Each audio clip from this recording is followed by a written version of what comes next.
Hello everyone, welcome back to this new class. साथ में आप सभी का स्वागत है इस करंट अफेयर नए क्लास की। आई होप सो आप सभी अच्छे हैं और आप सबकी पढ़ाई बहुत ही अच्छे से चल रही है। कंप्लीट रिवीजन आप लोग अच्छे से कर रहे हैं।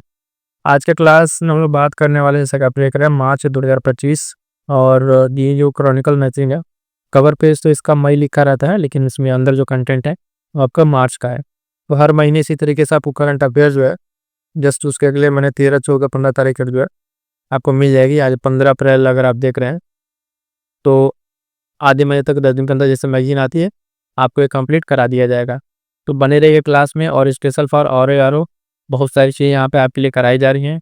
आप देखेंगे जो करंट अफेयर का है मैगजीन को कंप्लीट करानी है। मैगजीन कवर होती है, इसके साथ साथ महत्वपूर्ण वन लाइनर की शॉर्ट नोट्स आएगी और मोस्ट इंपॉर्टेंट एमसी की प्रैक्टिस जो भी हम लोग करने वाले हैं आज की क्लास में। जो साथी नए बता दें, पीडीएफ के लिए टेलीग्राम चैनल ज्वाइन कर लीजिए। वहाँ पे बहुत सारी नई चीज़ें आप सभी के लिए आर स्पेशल चल रही हैं रिवीजन के लिए, तो बहुत ही इंपॉर्टेंट होने वाला है टेस्ट सीरीज से लेकर हर एक की। और इसी तरीके से जो पहले की क्लास है जनवरी और फरवरी का, ये कंप्लीट क्लास आ चुका है। प्लेलिस्ट बनी होगी, जाकर आप उसमें देख लीजिएगा जो साथी अभी तक नहीं देखे हैं। और फटाफट से क्लास को लाइक कर दीजिएगा और अपने साथियों तक शेयर जरूर कर दीजिएगा। आइए देखिए, ये फरवरी से मार्च तक का आपका करंट अफेयर है। वन बाय वन करके सारे इसके एमसीक्यूज को हम लोग आज देखते हैं। पहला प्रश्न इसमें कह रहा है, ध्यान दीजिएगा, कि हाल ही में चर्चा में रहे यूक्लिड स्पेस दूरबीन।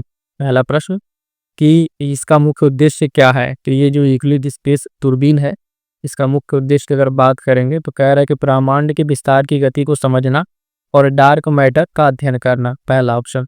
दूसरा कह रहा है मंगल ग्रह पर जीवन की खोज करना, या सी कह रहा है पृथ्वी के वायुमंडल में बदलाव को रिकॉर्ड करना, सूर्य की सतह का विश्लेषण करना। चार ऑप्शन है, फटाफट से आंसर बताइएगा। इसका क्या होगा प्रश्न संख्या एक का कुछ सही उत्तर होगा ऑप्शन ए। इसका सही उत्तर क्या है कि जो यूक्लिड की स्पेस दूरबीन है उसका मुख्य उद्देश्य क्या है कि ब्रह्मांड के विस्तार की गति को समझना और डार्क मैटर का अध्ययन करना। ये इंपॉर्टेंट रहेगा साइंस एंड टेक के प्रश्नों में, परीक्षा में पूछा नहीं, काफी संभावना है। दूसरा प्रश्न देखिएगा, कह रहा है कि पीएम इंटर्नशिप योजना जो एप्लीकेशन है उसका उद्देश्य क्या है। तो कह रहा है युवाओं को रोजगार देना, इंटर्नशिप के लिए रजिस्ट्रेशन आसान बनाना, सी कह रहा है शिक्षा प्रणाली में बदलाव लाना, या फिर डी नए स्टार्टअप को बढ़ावा देना। इसका जो सही उत्तर हो जाएगा प्रश्न संख्या 2 का आंसर हो जाएगा ऑप्शन बी। इंटर्नशिप के लिए जो रजिस्ट्रेशन है उसको आसान बनाना ही इस एप्लीकेशन का क्या है, मुख्य उद्देश्य है। अगला प्रश्न साथी में लीजिएगा, प्रश्न संख्या 3 कह रहा है कि हरमनप्रीत सिंह को कौन सा पुरस्कार मिला है। तो खेल रत्न पुरस्कार, hockey India player of the year, Arjun award, या ओलंपिक गोल्ड मेडल। तो ध्यान दीजिएगा, इसका जो सही उत्तर हो जाएगा वो हो जाएगा option C Arjuna award. Important रहेगा, प्लेयर का नाम याद रखिएगा और अर्जुन अवार्ड। अगला प्रश्न है, ध्यान दीजिएगा, कह रहा है 5G इनोवेशन हैकाथॉन 2025, इसका उद्देश्य क्या है। बताना है आपको कि इसका उद्देश्य क्या है। तो ऑप्शन कह रहा है कि 4G तकनीक को बढ़ावा देना, मोबाइल जो गेमिंग है उसको प्रोत्साहित करना, या फिर केवल छात्रों को अवसर देना, और डी कह रहा है 5G तकनीक पर नए समाधान विकसित करना। इसका सही उत्तर क्या होगा। इसका सही उत्तर हो जाएगा प्रश्न संख्या 4 का ऑप्शन डी। ठीक है, 5G तकनीक पर जो है नए समाधान विकसित करना ये इसका उद्देश्य है, इनोवेशन जो 5G हैकाथॉन 2025। अगला प्रश्न है प्रश्न संख्या 5, ध्यान दीजिएगा, कह रहा है कि हाल ही में वैज्ञानिकों ने लाइम रोग के जीवाणु बुलेरिया, ठीक है, बर्ग डारफेरी जो है में किस एंजाइम को इसके जीवित रहने के लिए आवश्यक पाया है। तो डीएनए पॉलीमरेज है ना, बीवीएलडीएच, या आप देखेंगे एमाइलेज या एपाइलेज लाइपेज। ठीक है, तो प्रश्न संख्या 5 इसका सही उत्तर हो जाएगा ऑप्शन बी। ठीक है, ऑप्शन बी इसका सही उत्तर हो जाएगा। ध्यान दीजिएगा, इस तरह के जब भी कोई रोग चर्चा में रहे और उसके जीवाणु बैक्टीरिया या फिर इस तरह कुछ पॉइंट रहे, खासकर साइंस एंड टेक में, तो ये इंपॉर्टेंट हो जाता है। ठीक है, उसको ध्यान रखिएगा। अगला प्रश्न संख्या 6, हाल ही में संसद में प्रस्तुत वित्त विधेयक जो फाइनेंस बिल है इसका मुख्य उद्देश्य क्या होता है। फाइनेंस बिल या वित्त विधेयक का मुख्य उद्देश्य क्या होता है। ऑप्शन ए कह रहा सरकारी योजनाओं की समीक्षा करना, केवल सरकारी उधारी को विनियमित करना, केवल कर कानून को संशोधित करना, कराधान सरकारी व्यय को लागू करना। इसका सही उत्तर क्या हो जाएगा, ऑप्शन डी, जो कराधान है सरकारी व्यय है उसको लागू करना, डी सही उत्तर हो जाएगा। आगे बढ़िएगा, देखिएगा अगला प्रश्न, कह रहा भारत में वित्त विधेयक किस अनुच्छेद के तहत प्रस्तुत किया जाता है। जो फाइनेंस बिल है अनुच्छेद 100, 110, अनुच्छेद 117 या 124 पॉलिटी का स्टैटिक प्रश्न बनेगा यहाँ से। क्या सही उत्तर हो जाएगा ऑप्शन बी, अनुच्छेद 110 जो है यह आपके वित्त विधेयक से संबंधित है, ध्यान रखिएगा। अगला प्रश्न संख्या 8, निम्नलिखित में से कौन सा विधेयक केवल लोकसभा में ही प्रस्तुत किया जा सकता है? तो जो केवल लोकसभा में प्रस्तुत किया तो वित्त विधेयक कह रहा है, ज्ञान विधेयक, संविधान संशोधन विधेयक या वित्त विधेयक फर्स्ट या इसमें सेकंड करके दिया हुआ है। इसका जो सही उत्तर हो जाएगा वो होगा, आप ध्यान दीजिएगा, धन विधेयक। मनी बिल जो है वो केवल और केवल लोकसभा में प्रस्तुत किया जा सकता है। अगला इंपॉर्टेंट है, काला सागर के उत्तरी तट पर कौन से देश स्थित है? इंपॉर्टेंट रहेगा, ज्योग्राफी के मैपिंग का प्रश्न रहेगा, तो ध्यान दीजिएगा। कह रहा है काला सागर के उत्तरी तट पर। आइए ऑप्शन देखते हैं। ऑप्शन कह रहा है रूस और यूक्रेन, तुर्की और जॉर्जिया, रोमानिया और बुल्गारिया, ग्रीस और सर्बिया। तो प्रश्न संख्या 9 इसका जो सही उत्तर हो जाएगा वो ध्यान दीजिएगा ऑप्शन ए, रूस और यूक्रेन। रूस और यूक्रेन जो है ये कहाँ पर स्थित है? तो ये स्थित है आपके काला सागर के उत्तर में। ठीक है, अगला प्रश्न देखिएगा। हाल ही में चर्चा में रहा जो सुखना वन्यजीव अभ्यारण्य है ये कहाँ स्थित है? तो पंजाब, हरियाणा, चंडीगढ़ या हिमाचल प्रदेश। 4 ऑप्शन है, फटाक से उत्तर कीजिएगा। प्रश्न संख्या 10 इसका सही उत्तर हो जाएगा ऑप्शन सी, चंडीगढ़। ठीक है, चंडीगढ़ में जो है सुखना वन्यजीव अभ्यारण्य अभी चर्चा में था, तो इसको ध्यान में रखिएगा। देखिएगा जितने जो इस तरीके के जैसे प्रश्न है वन्य जीव अभ्यारण्य वाले कि 2-4 जब चर्चा में रह जाते हैं उनको मिलान करने के लिए पूछ लेता है। मिलान करने वाला जो प्रश्न बनता है, लगता है कि आप लोग को स्टैटिक है और स्टैटिक में इतने सारे वन्य जीव अभ्यारण्य हैं, उन सबको कैसे याद किया जाए? तो ध्यान है जो न्यूज़ में रहता है उसी में से मिला के प्रश्न बनता है। तो अभी जैसे ये वाला है चंडीगढ़ वाले, इसी तरीके से अभी उस दिन केरल वाला बताए थे, तमिलनाडु वाला बताए थे, चारों को वेरीफाई कर दे तो एक प्रश्न सम्मिलित करने वाला आपका बन के तैयार हो जाएगा। अगला प्रश्न संख्या 11, हाल ही में सूचना का अधिकार जो RTI अधिनियम 2005 है इसमें संशोधन को लेकर चिंता व्यक्त की गई है। इसमें मुख्य विवाद किस धारा से संबंधित है? तो कह रहा जो धारा 4 का फर्स्ट का बी है, 6 का फर्स्ट है, 19 फर्स्ट है ना, और धारा 8A का जे, ये सारे के सारे उसमें धारा है किसमें? RTI वाले अधिनियम में। जिसमें जो विवाद का कारण बना था वो था 11 का डी। ठीक है, धारा फर्स्ट का जे जो कॉलम है वो उसमें विवाद जो धारा थी वो इससे संबंधित थी। अगला प्रश्न संख्या 12, हाल ही में चर्चा में रहा फास्ट ट्रैक स्पेशल कोर्ट की स्थापना का मुख्य उद्देश्य क्या है? तो इसका उद्देश्य ऑप्शन ए कह रहा है बैंकों में वित्तीय धोखाधड़ी के मामलों को तेजी से निपटाना, जो रेप और पास्को अधिनियम उससे जुड़े मामलों को निपटाना, या फिर विवाद जो हो रहा है व्यापार से रिलेटेड उसको सुलझाने के लिए विशेष अदालत बनाना, या फिर राजनीतिक मामलों की सुनवाई के लिए न्याय प्रणाली को सशक्तिकरण करना। इसका जो सही उत्तर हो जाएगा वो होगा ऑप्शन बी। ये फास्ट ट्रैक स्पेशल कोर्ट की उद्देश्य है वो रेप और पॉस्को अधिनियम से जुड़े मामलों का शीघ्र निपटान के लिए इसको लाया गया है। ठीक है, अगला प्रश्न देखिए, प्रश्न संख्या 13 कह रहा है कि उत्पादन से जुड़ी प्रोत्साहन योजना जो PLI योजना से जुड़े किस प्रमुख उद्योग को सबसे अधिक लाभ हुआ है? ऑप्शन ए कह रहा है खाद्य प्रसंस्करण उद्योग, बी कह रहा है सूचना प्रौद्योगिकी जो IT उद्योग है, सी वाला ऑप्शन है इलेक्ट्रॉनिक्स और मोबाइल निर्माण, या पर्यटन उद्योग। इसका सही उत्तर आपको बताना है प्रश्न संख्या 13। इसका सही उत्तर हो जाएगा ऑप्शन सी, इलेक्ट्रॉनिक और मोबाइल निर्माण जो है इस उत्पादन से जुड़ी जो प्रोत्साहन योजना है इसमें इसको सबसे ज्यादा लाभ हुआ है, तो सी सही उत्तर हो जाएगा। अगला प्रश्न, हाल ही में संयुक्त राष्ट्र ने किस वर्ष को अंतर्राष्ट्रीय कीमत संरक्षण वर्ष घोषित किया है? इंपॉर्टेंट रहेगा आने वाले परीक्षा के इस तरह के प्रश्न। तो कह रहा है कि 2025, 26 या 27 या 28 को। कि प्रश्न संख्या 14 नंबर इसका आंसर हो जाएगा ऑप्शन ए। ठीक है, 2025 को जो है अंतर्राष्ट्रीय हिल्लत वर्ष संरक्षण घोषित किया गया है। स्पेस स्टेटमेंट वाला प्रश्न अगर बने तो 2 तरीके से बनेगा, या तो इसको इसने घोषित किया है और ये किस ईयर में है। तो अगर सिंपल सा पूछेगा अंतर्राष्ट्रीय हिम्मत संरक्षण वर्ष हाल ही में इससे संबंधित निम्नलिखित कथनों पर विचार कीजिए। पहला है कि इसे 2025 वर्ष को घोषित किया गया और इसको यूनाइटेड नेशन या फिर कह दे WEF या वर्ल्ड बैंक, इस तरीके से कोई और संस्था का नाम देके आपको दे दे। तो ज़्यादा इंपॉर्टेंट है, इसको ध्यान रखिएगा। आगे बढ़ेंगे, देखेंगे अगला प्रश्न संख्या 15, हाल ही में सुप्रीम कोर्ट ने चुनाव में मुफ्त सुविधाओं के बारे में क्या टिप्पणी की है? इसमें क्या बताया? 4 ऑप्शन है कि समाज में समानता लाने का एक प्रभावी तरीका है, ये सुप्रीम कोर्ट ने कहा, या फिर कहा है कि आर्थिक स्थिति को मजबूत करता है, क्या लोगों को काम करने से हतोत्साहित करता है, और श्रम बल को नुकसान पहुंचाता है, चुनावों की निष्पक्षता पर कोई प्रभाव नहीं डालता है।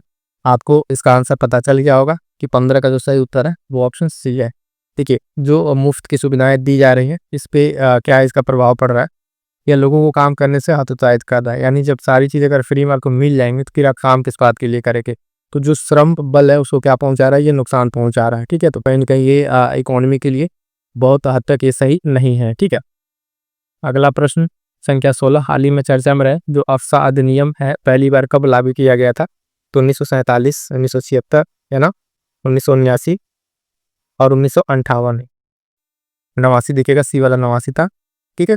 तो 16 का जो सही उत्तर हो जाएगा आपका वो कौन सा हो जाएगा? ऑप्शन डी, ठीक है। 1958 में जो है इसको पहली बार लागू किया गया था। इंपॉर्टेंट रहेगा, कई बार ये चर्चा में रहता है जो अफ़्सा अधिनियम है, ठीक है। तो पूछा पहली बार कब लागू किया गया था? 1958 में, ठीक। आगे बढ़ेंगे, देखेंगे अगला प्रश्न। प्रश्न संख्या 17 नंबर क्या कह रहा है? तो कह रहा है 17 नंबर न्यूयॉर्क जो घोषणा है उसका मुख्य लक्ष्य क्या है? ठीक है, न्यूयॉर्क जो डिक्लेरेशन है इसके बारे में बताना है। तो कह रहा है ऑप्शन ए कि 2050 तक सभी जंगलों का निजीकरण करना, 2030 तक वनों की कटाई को रोकना और 350 मिलियन हेक्टेयर भूमि को पुनर्स्थापित करना, 2025 तक सभी वन संरक्षण योजनाओं को बंद करना या केवल शहरी क्षेत्रों में वनों की कटाई को कम करना। ये 4 ऑप्शन है। इस तरीके जब भी कोई डिक्लेरेशन चर्चा में रहे खूब इंपॉर्टेंट हो जाता है। तो ऑप्शन बी इसका सही उत्तर हो जाएगा, 2030 तक वनों की कटाई को रोकना और 350 मिलियन हेक्टेयर भूमि को पुनर्स्थापित करना। ये किसका मुख्य उद्देश्य है? न्यूयॉर्क डिक्लेरेशन का। क्लियर रहेगा। आगे बढ़ेंगे, देखेंगे अगला प्रश्न संख्या 18 हाल ही में चर्चा में रहे है ना अश्विनी रडार किसके द्वारा डिजाइन और विकसित किया गया है? तो कह रहा है इसरो है ना, HAL जो हिंदुस्तान एरोनॉटिक्स लिमिटेड या फिर DRDO या बार्क। ये 4 संस्था का नाम है, आपको बताना है कि किसके द्वारा जो अश्विनी रडार है ये अब विकसित किया गया है। इसका जो सही उत्तर हो जाएगा ऑप्शन सी, किसके द्वारा? DRDO के द्वारा। जो रक्षा अनुसंधान एवं विकास संगठन है DRDO, इसके द्वारा विकसित किया गया है क्या? अश्विनी रडार है। क्लियर है। आइए आगे बढ़ते हैं, देखते हैं प्रश्न संख्या 19 राष्ट्रीय गोकुल मिशन का मुख्य उद्देश्य क्या है? तो ध्यान दीजिए, कह रहा है स्वदेशी जो गोवंश है उनके नस्लों का विकास और संरक्षण करना, विदेशी नस्लों का भारत में विकास और संरक्षण करना, गौशालाओं को आधुनिक बनाना या अनुसंधान द्वारा जो गाय की नई नस्लें हैं उनको विकास और संरक्षण प्रदान करना। तो क्या सही उत्तर होगा इसका? राष्ट्रीय गोकुल मिशन। प्रश्न संख्या 19 कि इसका ए सही होगा, स्वदेशी गोवंश नस्लों का विकास और संरक्षण करना, ठीक है। ये सही उत्तर हो जाएगा। देखिएगा, योजना से रिलेटेड एक क्लास अभी आई हाल ही में, वो क्लास इंपॉर्टेंट है, उसको एक बार देख लीजिएगा क्योंकि वहाँ से प्रश्न आपको देखने को मिलेंगे। करंट अफेयर RO के लिए आपको कंप्लीट तैयार करते हुए चल रहा है मंथली, ताकि आने वाले समय के लिए आपको ज़्यादा लोड ना आ रहा है। लास्ट में मैचिंग पढ़ेंगे तो सारा का सारा आपसे पढ़ तो लेंगे लेकिन तैयार नहीं हो पाएगा। प्रश्न संख्या 20 one nation one student ID कार्यक्रम किस मंत्रालय द्वारा शुरू किया गया? तो गृह मंत्रालय, वित्त मंत्रालय, शिक्षा मंत्रालय या स्वास्थ्य मंत्रालय। बहुत ही सिंपल सा सवाल है, ध्यान दीजिएगा, ये किसके द्वारा शुरू किया गया होगा? ऑप्शन सी, शिक्षा मंत्रालय के द्वारा, ठीक है। आगे बढ़ेंगे, देखेंगे अगला प्रश्न। प्रश्न संख्या 21 कह रहा है हाल ही में चर्चा में रहे भारतीय जीवन बीमा निगम LIC का स्थापना किस अधिनियम के तहत हुई थी? ठीक है। तो भारतीय बीमा कंपनी अधिनियम 1928, बीमा अधिनियम 1938, सामान्य बीमा अधिनियम 1963 या बीमा जो जीवन बीमा निगम है अधिनियम 1956। तो किसके तहत इसकी स्थापना की गई थी? काफी इंपॉर्टेंट सवाल है, ध्यान दीजिए, कई बार ये चर्चा में रहता है LIC है ना। प्रश्न संख्या 21 इसका सही उत्तर हो जाएगा ऑप्शन डी, जो जीवन बीमा निगम अधिनियम 1956 है जिसके तहत इसकी स्थापना की गई है। अगला प्रश्न संख्या 22 कह रहा हाल ही में चर्चा में रहे संसद भाषणी पहल किन 2 संस्थाओं का संयुक्त पहल है? और इसमें राज्यसभा सचिवालय है और नीति आयोग, गृह मंत्रालय, रक्षा मंत्रालय, लोकसभा सचिवालय, इलेक्ट्रॉनिक्स और सूचना प्रौद्योगिकी मंत्रालय, वित्त मंत्रालय या शिक्षा मंत्रालय। फटाक से उत्तर कीजिएगा। प्रश्न संख्या 22 का क्या हो जाएगा? तो ऑप्शन सी, जो लोकसभा सचिवालय और जो सूचना प्रसारण मंत्रालय है इसके द्वारा मिलकर इसको किया गया है। तो संसद भाषणी पहल ऑप्शन सी सही उत्तर हो जाएगा। अगला प्रश्न देखिएगा, प्रश्न संख्या 23 कह रहा है कि हाल ही में चर्चा में रहे हिंदो पैसिफिक यो क्वेश्चन इनिशिएटिव में किस देश द्वारा शुरू की गई थी? जापान, USA या भारत या ऑस्ट्रेलिया के द्वारा। बहुत बढ़िया क्वेश्चन है, कई बार भी चर्चा में रहा। प्रश्न संख्या 23 किसका सही उत्तर? 23 किसका सही उत्तर क्या हो जाएगा?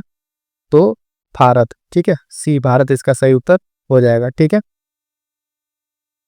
अगला प्रश्न 24 नंबर कह रहा है कि हाल ही में चर्चा में रहे हमार जनजाति मुख्य रूप से किस क्षेत्र में निवास करती है? ये जनजाति इंपॉर्टेंट रहेगा। तो कह रहा है कि राजस्थान, पूर्वोत्तर भारत, गुजरात या केरल। इसका सही उत्तर हो जाएगा साथियों प्रश्न संख्या 24 का ऑप्शन बी, पूर्वोत्तर भारत में। ठीक है, ये जनजाति है कहाँ पे? पूर्वोत्तर जनजाति की पूर्वोत्तर भारत में पाई जाने वाली प्रमुख जनजाति है और हाल फिलहाल में चर्चा में बनी थी। अगला प्रश्न देखिएगा, प्रश्न संख्या 25 number, exercise sea dragon. Important लगा लीजिए, एक्सरसाइज का प्रश्न एक पूछा ही जाता है कि मेजबानी किसी देश द्वारा की गई थी। इसकी मेजबानी जो है ऑप्शन क्या है? संयुक्त राज्य अमेरिका, जापान, ऑस्ट्रेलिया या भारत। तो सही उत्तर है इसका ऑप्शन ए, संयुक्त राज्य अमेरिका। एक्सरसाइज सी ड्रैगन 2025 की मेजबानी अमेरिका के द्वारा। कमेंट करके जरा बताइएगा ये किन दो देशों के बीच में होता है। सैन्य अभ्यास वाली जो हम क्लास कराए थे उस तरह क्लास में सारा का सारा इंपॉर्टेंट हम आपको एक जगह करा दिए हैं। जो लोग अभी तक नई क्लास देखें पर जाए उस क्लास को देख लीजिए, वहाँ से सारा का सारा सैन्य अभ्यास आपका कंप्लीट हो जाएगा। 26 नंबर प्रश्न कह रहा है, गंभीर नदी जो हाल ही में खबरों में रही मुख्य रूप से किस राज्य में स्थित है? ये ऑप्शन देखते हैं कौन कौन सा है। तो कह रहा है इसमें कर्नाटक, राजस्थान, महाराष्ट्र या तमिलनाडु। 4 ऑप्शन है, बताना है कौन सा सही उत्तर है। 26 का आंसर हो जाएगा ऑप्शन बी, राजस्थान। ठीक है, 20 का सही उत्तर हो जाएगा। अगला प्रश्न है 27 नंबर, कह रहा है कि चैलेंजर 150 के संगठन द्वारा समर्थित और वैश्विक धरे समुद्र अनुसंधान पहल है। इसके द्वारा चैलेंजर 150। ठीक है, तो नासा, यूनेस्को, एनओएए या ईएसए, यूरोपीय अंतरिक्ष एजेंसी। तो ध्यान दीजिएगा, प्रश्न संख्या 27 का सही उत्तर हो जाएगा ऑप्शन बी। ठीक है, 27 का आंसर क्या हो जाएगा? बी हो जाएगा। संयुक्त राष्ट्र जो शैक्षिक और वैज्ञानिक सांस्कृतिक संगठन यूनेस्को है, इसके द्वारा इसको किया गया है। क्लियर है। अगला प्रश्न ध्यान दीजिएगा, प्रश्न संख्या 28, कह रहा है कि स्टॉकहोम जल पुरस्कार 2025 किसने जीता है? मोस्ट इंपॉर्टेंट लगा लीजिएगा इस बार के लिए ये पुरस्कार। कह रहा है कि जैकब बियर, बी कह रहा है कि पॉल जो विदस्पून है ना, गुंटूर ब्रोशल या युआन डाओवेचियन। 4 नाम है, आपको ध्यान रखना, ये पुरस्कार इंपॉर्टेंट रहेगा। ऑप्शन सी सही उत्तर हो जाएगा इसका। ठीक है, गुंटर से याद रखिएगा इसको।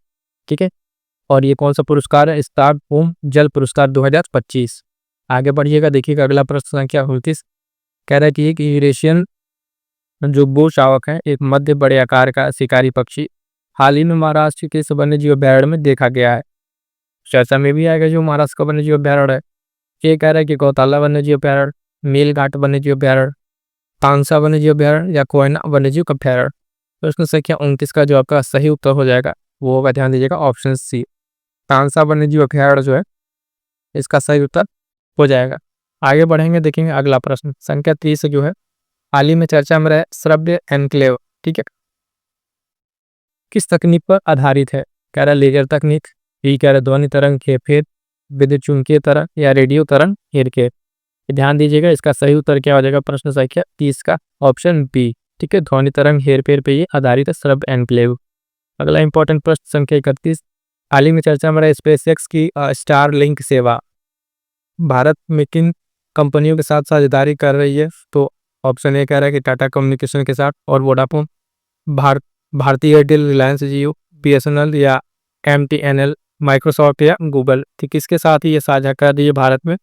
तो ध्यान दीजिएगा, इंपॉर्टेंट रहेगा प्रश्न संख्या 31 का सही आंसर हो जाएगा साथियों ऑप्शन बी। ये भारती एयरटेल और रिलायंस जियो के साथ मिलकर जो है ये यहाँ पर स्टारलिंक सेवा अपनी जो एक साझेदारी करके अपना कार्यक्रम को आगे बढ़ाएगा। ठीक है, 32 नंबर प्रश्न कह रहा है कि हाल ही में किस कारण से भारतीय लंबी पूंछ वाले गिद्धों की संख्या भारी गिरावट आई है? तो ऑप्शन ए जलवायु परिवर्तन, डाइक्लो जो फेनॉक है परमाणु जो चिकित्सक दवा थी उसके कारण अवैध शिकार या प्राकृतिक आवास की कमी।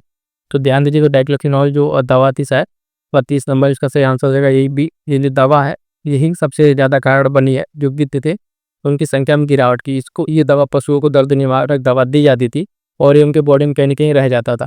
फिर इसके बाद जब सो कीते खाते थे उनसे इनकी संख्या में भारी गिरावट देखने को मिली है। हाल में कई राज्य जो इसको प्रतिबंधित भी दवा को इसको कर चुके हैं। अगला प्रश्न है 33 नंबर, हाल ही में स्वीकृत चंद्रयान 5 मिशन किस देश के सहयोग से किया जाएगा? रूस, अमेरिका, जापान या फ्रांस। इसका सही उत्तर क्या हो जाएगा साथियों? प्रश्न संख्या 33 का ऑप्शन सी, जापान। ठीक है, जापान के सहयोग से चंद्रयान 5 मिशन को क्या किया जाएगा? आगे बढ़ाया जाएगा। अगला प्रश्न है प्रश्न संख्या 34, हाल ही में चर्चा में रहा बाइफ्रिंजेज, ठीक है, किस प्रकार की ऑप्टिकल घटना है? इस प्रकार की ऑप्शन है क्या? ध्रुवीकृत जो प्रकाश की अवशोषण है उसकी घटना है। एक प्रकाश के को दो अलग अलग किरणों में विभाजन, प्रकाश का कोण परावर्तन या प्रकाश की ऊर्जा में वृद्धि। इसका सही उत्तर क्या हो जाएगा? ध्यान दीजिएगा प्रश्न संख्या 34 का ऑप्शन बी। एक प्रकाश किरण को दो अलग अलग किरणों में विभाजन करना बाइफ्रिंजेस, किस तरह की ऑप्टिकल घटना है ये। अगला प्रश्न देखिएगा 35 नंबर, कह रहा है कि हाल ही में आरबीआई वो किस पहल के लिए सेंट्रल बैंक लंदन द्वारा डिजिटल ट्रांसफॉर्मेशन अवार्ड 2025 दिया गया है? तो यूपीआई और आईएमपीएस के लिए, प्रवाह और सारथी, रुपे और भारत बिल पेमेंट के सिस्टम के लिए, डिजिटल रुपी और एनपीसीआई के लिए। तो ये जो पुरस्कार आरबीआई को किस पहल पे मिला? सेंट्रल बैंक ऑफ लंदन द्वारा दिया गया है, ठीक है। डिजिटल ट्रांसफॉर्मेशन अवार्ड 2025 इसको मिला है, तो आरबीआई को मिला है। ये चीज़ तो पहले ध्यान रखिए कि पुरस्कार का नाम अगर सीधे सीधे पूछे कि ये डिजिटल ट्रांसफॉर्मेशन अवार्ड 2025 किसको मिला है, तो आरबीआई को मिला है। किस चीज़ के लिए इसको मिला है? तो ध्यान दीजिएगा इसका सही उत्तर हो जाएगा ऑप्शन बी, जो प्रवाह और सारथी है इसके लिए इसको ये पुरस्कार दिया गया है। ऑप्शन बी इसका 35 का सही उत्तर हो जाएगा। आगे बढ़ेंगे, देखेंगे अगला प्रश्न संख्या 36, इंपॉर्टेंट है कि हाल ही में चर्चा में रहे 5 आइज जो इंटेलिजेंस अलायंस है, इसका मुख्य उद्देश्य क्या है? तो ध्यान दीजिएगा अंतर्राष्ट्रीय व्यापार को बढ़ावा देना, साइबर सुरक्षा और आतंकवाद के खिलाफ सहयोग करना, या सांस्कृतिक आदान प्रदान को बढ़ावा देना। डी कह रहा है वैश्विक स्वास्थ्य जो असंगठन है, स्वास्थ्य संकटों का संकट को उसका सामना करना। तो ध्यान दीजिएगा इसका सही उत्तर क्या हो जाएगा? प्रश्न क्या 36 का ऑप्शन बी, ये साइबर सुरक्षा और आतंकवाद के खिलाफ तो सहयोग करने के लिए ये 5 आइज इंटेलिजेंस अलायंस बनाया गया है। अगला प्रश्न देखिएगा 37 नंबर, हाल ही में चर्चा में रहे सब एक्यूट जो स्क्लेरोसिंग जो पैन एनसेफेलाइटिस के लक्षणों में से कौन सा एक सामान्य नहीं होता है? नहीं पूछा गया है, ध्यान दीजिएगा, ठीक है। तो कह रहा है बोलने की बीमारी, मांसपेशियों में अपरण, उच्च रक्तचाप या दौरे। तो प्रश्न क्या 37, इसका सही उत्तर हो जाएगा ऑप्शन सी, उच्च रक्तचाप जो है इसके लक्षण में नहीं आता है, ये ध्यान दीजिएगा। यानी इनके 3 लक्षण क्या हो जाएंगे कि बाकी ये बी डी इसके लक्षण हो जाएंगे, ठीक। प्रश्न संख्या 38 क्या कह रहा है कि हाल ही में चर्चा में रहे आईएनएस इम्फाल की विशेषता क्या है? तो आईएनएस इम्फाल की विशेषता के बारे में बताया जा रहा है। ऑप्शन ए कह रहा है कि केवल युद्ध जो हवाई युद्ध संचालन के लिए सक्षम है, मणिपुर की राजधानी पर आधारित पहला युद्ध टैंक है, 164 मीटर लंबा है और 75 100 टन के से अधिक वजन विध्वंसक, इसमें केवल तटीय सुरक्षा के लिए बनाया गया। तो इन सब सारी बातों में से कौन सा जो है इसकी विशेषता है? आईएनएस इम्फाल। तो आईएनएस इम्फाल की बात करेंगे, प्रश्न संख्या 38 है, इसका सही उत्तर हो जाएगा ऑप्शन सी, सिर्फ इसके बारे में इतना मीटर लंबा 70 से अधिक ये विध्वंसक है। पिछली वाली क्लास में भी आईएनएस के बारे में हमने बता रखा है। अगला प्रश्न देखिए प्रश्न संख्या 39 कह रहा कौन सा देश 5 आइज इंटेलिजेंस अलायंस का सदस्य नहीं है? अभी आया था ऊपर प्रश्न, तो अमेरिका, कनाडा, भारत और ऑस्ट्रेलिया है, इसमें से कौन सा इसमें सदस्य नहीं है? तो ध्यान दीजिएगा इसमें भारत जो है इसका सदस्य नहीं है, ऑप्शन सी सही उत्तर हो जाएगा। अगला प्रश्न 40 नंबर, हाल ही में चर्चा में रहे पार्कर सोलर प्रो के माध्यम से सूर्य के अध्ययन का प्रमुख उद्देश्य क्या है? तो सूर्य की सतह से तापमान को मापना, पृथ्वी के चंद्रमा पर प्रभाव का विश्लेषण करना, सौरमंडल के बाहर नए ग्रहों की खोज करना, या फिर अगर आप देखें सूर्य के कोरोना और सौर पवन की प्रकृति को समझना। तो जो पार्कर सोलर प्रोब है इसका मुख्य उद्देश्य क्या हो जाएगा? इसका सही उत्तर होगा आपका आंसर डी, ठीक है। सूर्य के कोरोना और पवन की प्रकृति को, सौर पवन की प्रकृति को समझना सोलर प्रोब पे मुख्य उद्देश्य, ध्यान रखिएगा डी सही उत्तर हो जाएगा। आगे बढ़ें, देखिए अगला प्रश्न संख्या 41 क्या कह रहा है? ये हाल ही में चर्चा में इंटरनेशनल ट्रीटी ऑन प्लांट जो genetic resources for food and agriculture को कब अपनाया गया था? 3 की ईयर दिया हुआ 4 ऑप्शन के साथ, 1983 है ना, 1997, 2001 और 2007। तो कौन सा इसका सही उत्तर होगा? साथ ही ध्यान दीजिएगा प्रश्न संख्या 41 का सी, 2001 में इसको अपनाया गया था, ठीक। आगे बढ़िए, देखिएगा अगला प्रश्न, हाल ही में चर्चा में रहे न्यूजीलैंड के दक्षिण द्वीप पर स्थित सबसे ऊंचा पर्वत कौन सा? ये भी इंपॉर्टेंट है, मैपिंग का प्रश्न है, ध्यान दीजिएगा। Mount Everest, mount Kilimanjaro, mount कूक या माउंट रेनियर। प्रश्न संख्या 42 का जो सही उत्तर हो जाएगा वो क्या होगा? ऑप्शन सी, माउंट कूक, ठीक है। माउंट कूक जो है इसके दक्षिण द्वीप पर स्थित सबसे ऊंचा पर्वत है। अगला प्रश्न देखिए, प्रश्न संख्या 43 क्या कह रहा है कि हाल ही में चर्चा में रहे गोल्डन ड्रोन प्रणाली, इसकी प्रमुख विशेषता क्या है? गोल्डन ड्रोन प्रणाली की प्रमुख विशेषता क्या है? यह केवल बैलिस्टिक मिसाइलों के खिलाफ काम करती है या इसमें केवल जमीन आधारित सेंसर शामिल होते हैं? यह एक बहुस्तरीय रक्षा प्रणाली है जिसमें अंतरिक्ष आधारित सेंसर और उन्नत इंटरसेप्टर शामिल है। यह केवल हवाई हमलों के खिलाफ काम करती है। बताना इसमें सही उत्तर क्या होगा प्रश्न संख्या 43 का। ऑप्शन सी, यह सेंसर जो है बहुस्तरीय रक्षा प्रणाली है जिसमें अंतरिक्ष आधारित सेंसर और उन्नत इंटरसेप्टर शामिल है। ठीक है, आगे बढ़ेंगे, देखेंगे अगला प्रश्न संख्या 44 क्या कह रहा है, को ध्यान दीजिएगा। हाल ही में गेमिंग उद्योग के लिए किस प्रकार के जो कर ढांचे की सिफारिश की गई है? ठीक, सभी प्रकार के गेमिंग को जुए के समान माना जाए, गेमिंग को मनोरंजन और कौशल आधारित उद्योग के रूप में पहचान दी जाए। और इसके दो ऑप्शन क्या क्या हैं? गेमिंग पर शराब और तंबाकू के समान जो टैक्स लगाया जाए या गेमिंग पर कोई टैक्स न लगाया जाए। तो प्रश्न संख्या 44 का इसका जो सही उत्तर है वो है ऑप्शन बी, इसको मनोरंजन और कौशल आधारित उद्योग के रूप में पहचान की जाए, मतलब इसको जुआ न माना जाए। ठीक है, जो भी गेमिंग है, चाहे आप देख रहे हैं जो भी इस तरह एप्लीकेशन चल रहे हैं, और उसके साथ साथ इसको क्या माना जाए, ये स्किल आधारित एक उद्योग बना है। स्किल, इसमें स्किल की बात हो जाती है। बहुत सारे एप्लीकेशन आप देखते हैं, ड्रीम इलेवन, बाकी जितने बेटिंग ऐप है, वो क्या कहते हैं, ये स्किल का गेम है। किस चीज़ का गेम है? स्किल का गेम। यानी अब जुए और सट्टेबाजी को क्या बता दिया गया, स्किल का नाम देके इसको प्रमोट किया जा रहा है। 45 नंबर पर ध्यान दीजिएगा। हाल ही में भारत सरकार ने किस विधेयक को लोकसभा में पेश किया जो देश की इमिग्रेशन प्रणाली में व्यापक बदलाव लाने का प्रयास करता है? तो कौन सा है? विदेशी नागरिकता संशोधन विधेयक 2025, अप्रवासन विदेशी जो विधेयक है 2025, राष्ट्रीय प्रवासन नीति या विदेशी संरक्षण अधिनियम 2025। सही उत्तर क्या हो जाएगा इसका? 45 का आपका ऑप्शन बी। ठीक है, अप्रवासन और विदेशी विधेयक 2025 इंपॉर्टेंट है, ध्यान रखिएगा। अगला प्रश्न है, ध्यान दीजिएगा, 46 नंबर। हाल ही में चर्चा में रहे बलूचिस्तान लिबरेशन आर्मी किस प्रकार का संगठन है? कि इस्लामिक कट्टरपंथी समूह है, बलूच राष्ट्रवादी संगठन, पाकिस्तानी सरकारी संगठन या भारतीय विद्रोही समूह? इसको ध्यान दीजिएगा। 46 नंबर का इसका सही उत्तर हो जाएगा ऑप्शन डी, ये बलूच राष्ट्रवादी संगठन है ना। ये चर्चा में हाल फिलहाल में बना हुआ था। अगला प्रश्न देखिएगा 47 नंबर। निम्नलिखित में से कौन सी योजना ग्रामीण आवास विकास को बढ़ावा देती है? तो PMKY योजना जो की है, IUIDF, ARHCS है ना, PMAY की अर्बन, यानी अर्बन और ग्रामीण। ठीक है, तो इसमें क्या है, 47 का सही उत्तर क्या हो जाएगा? Option A. ठीक है, ये वाली योजना जो है यहाँ पे ग्रामीण आवास विकास को क्या करेगी? बढ़ावा देगी। अगला प्रश्न देखिएगा, प्रश्न संख्या 48। हाल ही में चर्चा में रहा, ठीक है, रायसीना डायलॉग किसके द्वारा आयोजित किया जाता है? तो रायसीना डायलॉग काफ़ी इंपॉर्टेंट है, ये किसके द्वारा आयोजित किया जाता है? तो कह रहा है कि DRDO और रक्षा मंत्रालय के द्वारा जो भारत सरकार, ऑब्जर्वर रिसर्च फाउंडेशन और विदेश मंत्रालय भारत सरकार, संयुक्त राष्ट्र और गृह मंत्रालय, विश्व बैंक और विदेश मंत्रालय, तो किसके द्वारा इसको आयोजित किया जाता है? तो ध्यान दीजिएगा, ये ऑप्शन ऑब्जर्वर रिसर्च फाउंडेशन और विदेश मंत्रालय भारत सरकार के द्वारा मिलकर इसको आयोजित किया जाता है, रायसीना डायलॉग। अगला प्रश्न है 49 नंबर।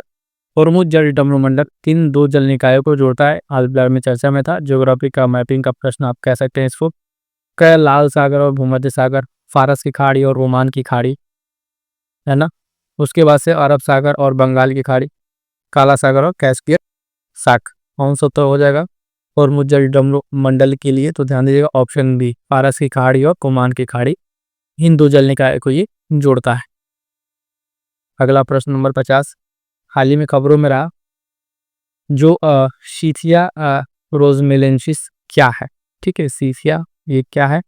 उष्णकटिबंधीय फूल वाला पौधा है ना, एक प्रकार का वायरस या मीठे पानी के शैवाल की नई प्रजातियां। पारंपरिक चिकित्सा आप क्या कहेंगे इसको? तो प्रश्न संख्या 50, इसका सही उत्तर क्या हो जाएगा? ऑप्शन सी, ये मीठे पानी के शैवाल की नई प्रजातियां हैं। ठीक है, तो इसको आपको ध्यान में रखना है। ठीक, आगे बढ़ेंगे, देखेंगे अगला प्रश्न। 51 नंबर कह रहा है, हाल ही में चर्चा में रहे कुकी जनजाति के लोग किस क्षेत्र के मूल रूप से निवासी हैं?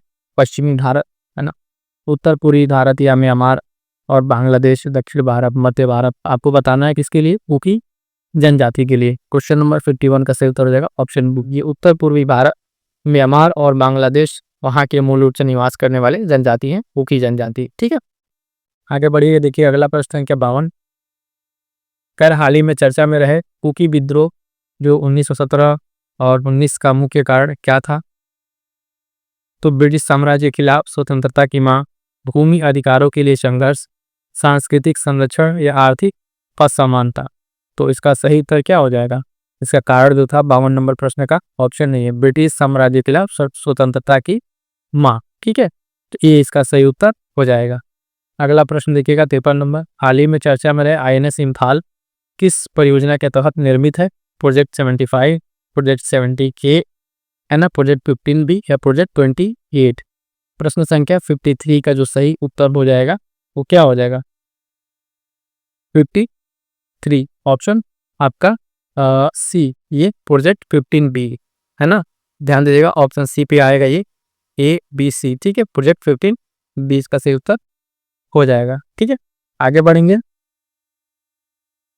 अगला प्रश्न देखिएगा 54, कह रहा है कि साइबर अपराध डेटा जो साझाकरण है और विश्लेषण के लिए कानून प्रवर्तन एजेंसियां के लिए डिजाइन किए गए समन्वय मंच किस मंत्रालय ने लॉन्च किया है? तो इलेक्ट्रॉनिक्स और सूचना प्रौद्योगिकी मंत्रालय, बी कह रहा विज्ञान और प्रौद्योगिकी मंत्रालय, ऑप्शन सी गृह मंत्रालय या संचार मंत्रालय। सही उत्तर बताना है आपका कि 54 नंबर का इसका सही उत्तर क्या होगा? ऑप्शन सी गृह मंत्रालय के द्वारा इसको लॉन्च किया गया है। अगला प्रश्न देखिएगा 55 नंबर, विश्व वायु गुणवत्ता रिपोर्ट किस संगठन द्वारा प्रकाशित की जाती है?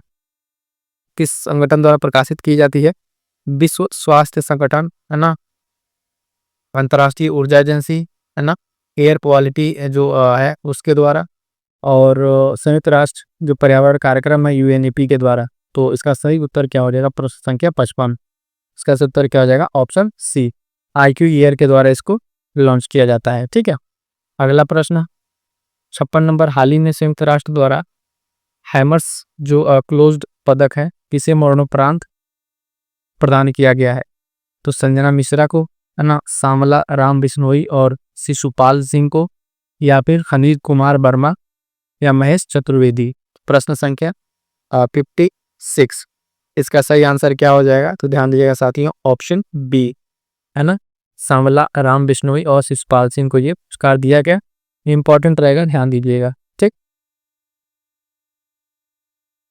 अगला प्रश्न ध्यान दीजिएगा 57 नंबर, हाल ही में चर्चा में रही निप्रो नदी यूक्रेन में किस महत्वपूर्ण जो भौगोलिक विशेषता है उसका प्रतिनिधित्व करती है? तो ये नदी कहाँ की है? पहले तो ध्यान दीजिएगा, सिंपल अगर पूछ ले निप्रो नदी चर्चा में रहा, ये किस देश में स्थित है? तो यूक्रेन में है। और ये क्या है, यहाँ पर स्पेशल है तो पर्वत श्रृंखला, देश को विभाजित करने वाले एक प्राकृतिक विभाजक, एक रेगिस्तान क्षेत्र या औद्योगिक क्षेत्र।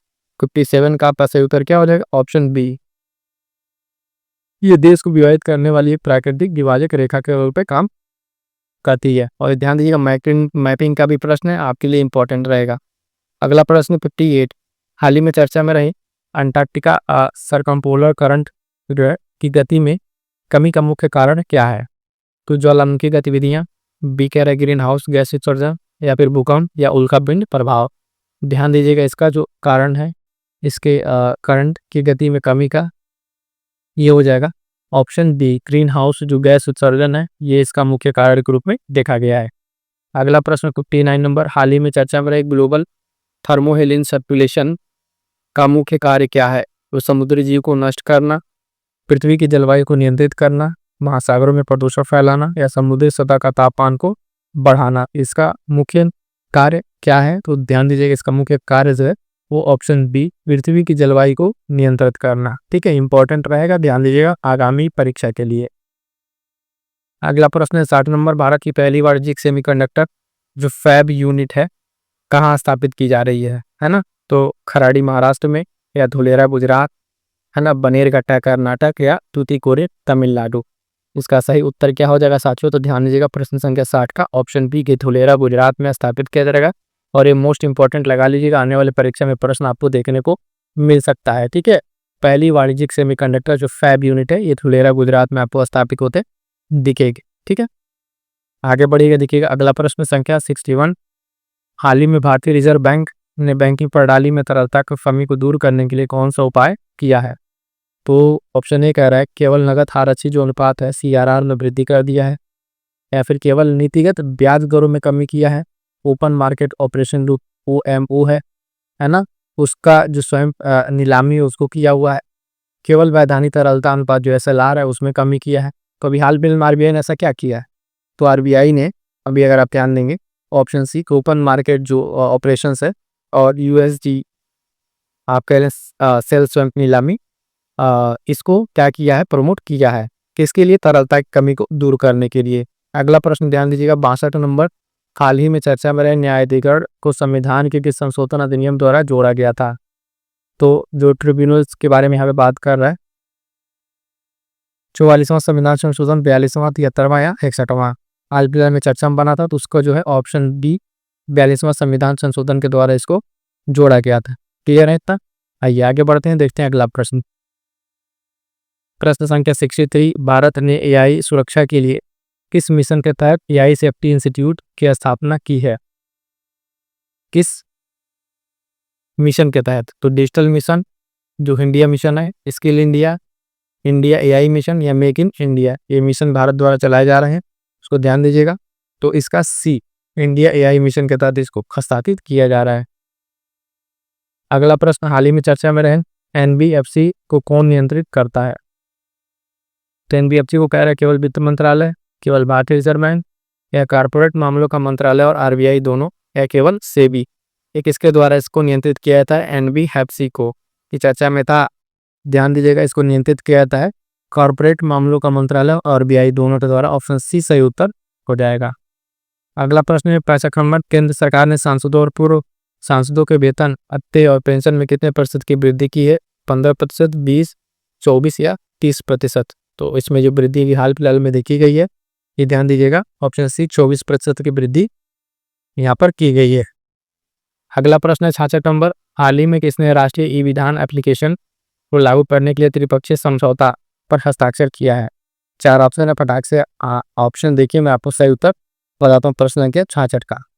कि इसमें जो त्रिपक्षीय समझौता हुआ है वो देखिएगा संसदीय कार्य मंत्रालय और राष्ट्रीय राजधानी क्षेत्र दिल्ली सरकार और दिल्ली विधानसभा, त्रिपक्षीय इन तीनों के बीच में ये समझौता किया गया है। ठीक है। अगला प्रश्न 67 नंबर, हाल ही में भारतीय राष्ट्रीय कला एवं सांस्कृतिक विरासत न्यास का नया अध्यक्ष इसे चुना गया है? अजय सिंह यादव, अशोक सिंह ठाकुर, राकेश शर्मा या अरुण कुमार त्रिपाठी? ध्यान दीजिएगा, प्रश्न संख्या 67 का जो सही उत्तर हो जाएगा वो आपका ऑप्शन डी, अरुण कुमार त्रिपाठी को जो है अभी नया अध्यक्ष चुन लिया गया है। अगला प्रश्न, साल 2024 के लिए 59वां ज्ञानपीठ पुरस्कार किस लेखक को प्रदान किया गया है? मोस्ट इंपॉर्टेंट लगा लिएगा पुरस्कार का ये प्रश्न है। तो मनीषा कुलश्रेष्ठ, विनोद कुमार शुक्ल, आलोक धनवा या अशोक वाजपेयी? इसका सही उत्तर क्या हो जाएगा? 68, प्रश्न संख्या 68 का ऑप्शन बी विनोद कुमार शुक्ल। ठीक है, विनोद कुमार शुक्ल को जो है ये 59वां ज्ञानपीठ पुरस्कार दिया गया है। अगला प्रश्न 69 नंबर, भारतीय बीमा जो नियामक और विकास प्राधिकरण है साथियों, उसमें किस समिति में 5 नए सदस्यों की नियुक्ति की है? तो ध्यान रखिएगा, इसमें जो किस समिति में किया है, लेखा सलाहकार, बीमा सलाहकार, वित्तीय या तकनीकी सलाहकार? इसका जो सही उत्तर हो जाएगा प्रश्न संख्या 69 का ऑप्शन बी बीमा सलाहकार समिति। ठीक है, ये इसका सही उत्तर हो जाएगा।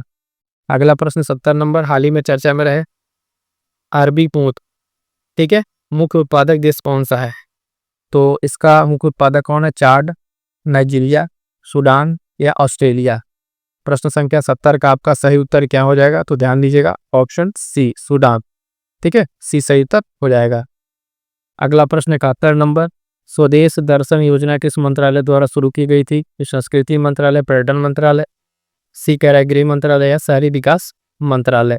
तो ध्यान दीजिएगा, प्रश्न संख्या 71 का जो सही उत्तर हो जाएगा वो होगा ऑप्शन बी, पर्यटन मंत्रालय के द्वारा इसको शुरू किया गया था, स्वदेश दर्शन योजना। अगला प्रश्न संख्या 72, किस संगठन ने संयुक्त राष्ट्र विश्व जल विकास रिपोर्ट 2025 प्रकाशित की है? मोस्ट इंपॉर्टेंट लगा लीजिएगा, ये रिपोर्ट है संयुक्त राष्ट्र विकास कार्यक्रम या फिर संयुक्त राष्ट्र पर्यावरण कार्यक्रम या संयुक्त राष्ट्र जो वैज्ञानिक सांस्कृतिक संगठन यूनेस्को या फिर विश्व बैंक? सही उत्तर क्या होगा?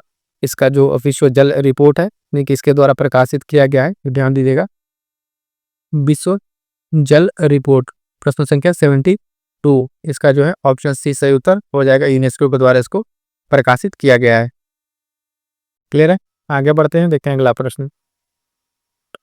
73 क्या कह रहा है? तो 73 कह रहा है कि हाल ही में चर्चा में रहे सेलेनियम का मुख्य स्रोत क्या है? सेलेनियम का मुख्य स्रोत क्या है?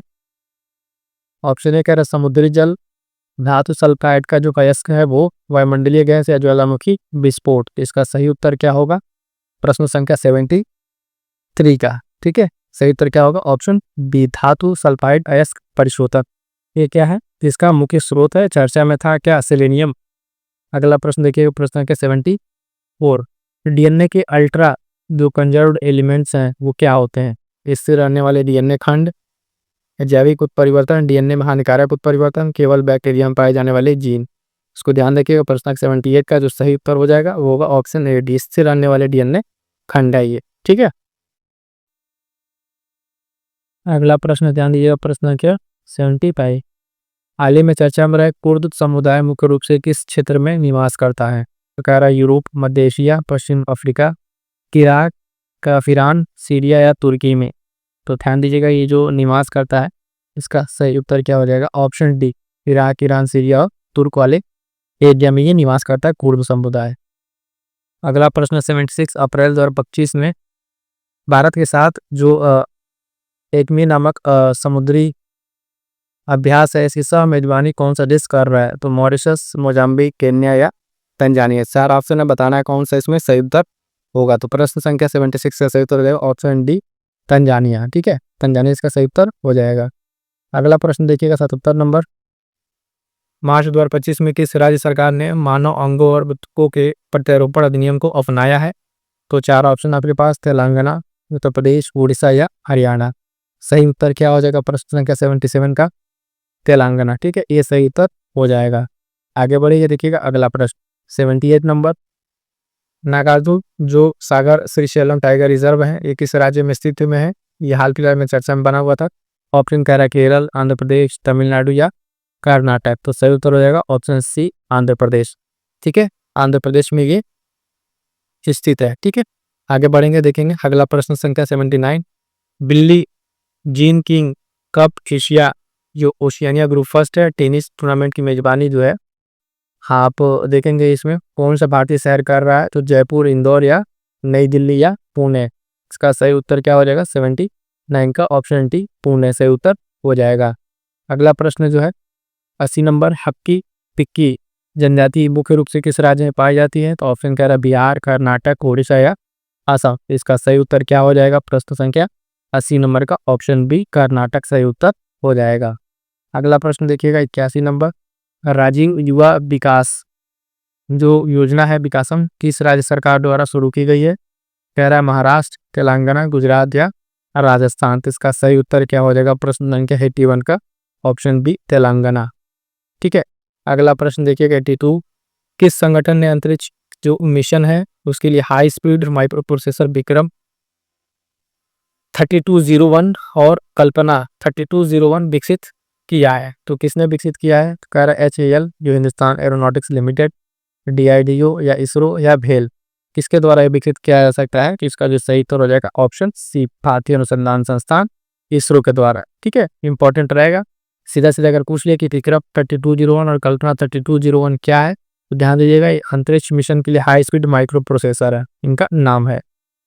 आगे बढ़िएगा, देखेंगे अगला प्रश्न संख्या 83, महाराष्ट्र सरकार ने छत्रपति शिवाजी महाराज के पहले मंदिर उद्घाटन किस जिले में किया है? तो वर्धा, ठाणे, सतारा या लातूर। सही उत्तर बताना है इसका आपको। प्रश्न संख्या 83 क्या हो जाएगा इसका? ऑप्शन बी, ठाणे में, ठीक है, ये इंपॉर्टेंट रहेगा। अगला प्रश्न 84 कह रहा है कि हाल ही में राजस्थान में किस टाइगर रिजर्व में एक दुर्लभ कैराकल देखा गया है? तो इस टाइगर रिजर्व में रणथंभौर, रामगढ़ विस्तारी, सरिस्का या मुकुंदरा हिल्स टाइगर रिजर्व में। इसका सही उत्तर क्या हो जाएगा? तो ध्यान दीजिएगा option D, Mukundra tiger hills में इसको देखा गया है कैराकल, ठीक है, ये राजस्थान में पड़ेगा, हारजे, ध्यान रखिएगा। अगला प्रश्न 85 number, Kanger valley national park किस राज्य में स्थित है? कांगेर वैली नेशनल पार्क किस राज्य में स्थित है? तमिलनाडु, राजस्थान, केरल या छत्तीसगढ़, तो बताना है आपको। इसका सही उत्तर 85 नंबर का ऑप्शन डी छत्तीसगढ़। ठीक है, छत्तीसगढ़ सही उत्तर हो जाएगा। अगला प्रश्न देखिएगा, प्रश्न संख्या 86। किस राज्य सरकार ने भारत की पहली उद्योग आधारित डिजिटल डिटॉक्स पहल बियॉन्ड स्क्रीन शुरू की है? कर्नाटक, महाराष्ट्र, उड़ीसा या केरल? तो 4 ऑप्शन आपको बताना है इसका सही उत्तर। तो इसका सही उत्तर क्या हो जाएगा यहाँ पे? Option A Karnataka. इंपॉर्टेंट रहेगा ये राज्यों आधारित प्रश्न में। बियॉन्ड स्क्रीन किसने शुरू किया है, क्योंकि ये ध्यान दीजिएगा भारत की पहली उद्योग आधारित डिजिटल डिटॉक्स पहल है। इसको मोस्ट इंपॉर्टेंट लगा लीजिएगा, जो भी एग्जाम होगा खास करके उसमें पूछे जाने की संभावना है। 87 number, all Bodo students union का 57वां वार्षिक सम्मेलन कहाँ आयोजित किया गया? असम, नागालैंड, मणिपुर या सिक्किम? 4 ऑप्शन है, फटाक से आंसर कीजिएगा। 87 का ऑप्शन है असम में। ठीक है, अगला प्रश्न 88। कौन सा राज्य सांकेतिक भाषा में विधानसभा की कार्यवाही प्रसारित करने वाला भारत का पहला राज्य बन गया है? सांकेतिक भाषा में ध्यान दीजिएगा, और ये पहला राज्य बना है, तो मोस्ट इंपॉर्टेंट लगा लीजिए, इसको पूछा जाने की संभावना पूरी है। पंजाब, उत्तर प्रदेश, महाराष्ट्र या मध्य प्रदेश? प्रश्न संख्या 88 का जो आपका सही उत्तर हो जाएगा साथी, ध्यान दीजिएगा ऑप्शन में पंजाब। ठीक है, ये मोस्ट इंपॉर्टेंट, इसको भी लगा लीजिएगा। विधानसभा की कार्यवाही को ये प्रसारित करने के लिए पहला राज्य बना सांकेतिक भाषा। ठीक है, अगला प्रश्न 89 नंबर, पेंशन रिफंड विनियामक विकास प्राधिकरण है, किस मंत्रालय का अधीन काम करता है? तो प्रश्न 89 इसको ध्यान दीजिएगा, ये आपका वित्त मंत्रालय का अधीन काम करता है। किस मंत्रालय का अंतर्गत? वित्त मंत्रालय के अंतर्गत काम करता है। अगला प्रश्न है 90 नंबर, सरकार ने किस राज्य में उत्तर भारत की पहली परमाणु ऊर्जा परियोजना की स्थापना की घोषणा की है? हरियाणा, गुजरात, महाराष्ट्र या राजस्थान? तो ध्यान दीजिएगा इसमें कहाँ पे किया गया है, तो हरियाणा। मोस्ट इंपॉर्टेंट लगा लीजिएगा, ये भी इंपॉर्टेंट रहेगा। उत्तर भारत की पहली परमाणु ऊर्जा परियोजना की स्थापना की घोषणा किया गया है। ठीक है, ये इसका सही उत्तर हो जाएगा। क्लियर है यहाँ तक? चलिए साथियों, ये था आज की क्लास का जो कंप्लीट आपका मार्क्स है, इसमें क्रॉनिकल कंप्लीट हुआ। इसके मोस्ट इंपॉर्टेंट जो 90 एमसीक्यूज थे आपको हमने इसमें करा दिए हैं। बाकी सेशन आपको कैसा लगा कमेंट करके बताइएगा। इसके साथ साथ बता दें, आर के लिए कंप्लीट महामाराथन टेस्ट सीरीज आ गए, जो साथी अभी तक नहीं देखे हैं फटाफट से जाकर उस क्लास को देख डालिए, और एक बार वीडियो पर लाइक कर दीजिए और अपने साथियों तक शेयर जरूर कर दीजिएगा। मिलेंगे किस नेक्स्ट क्लास में, तब तक के लिए थैंक यू सो मच।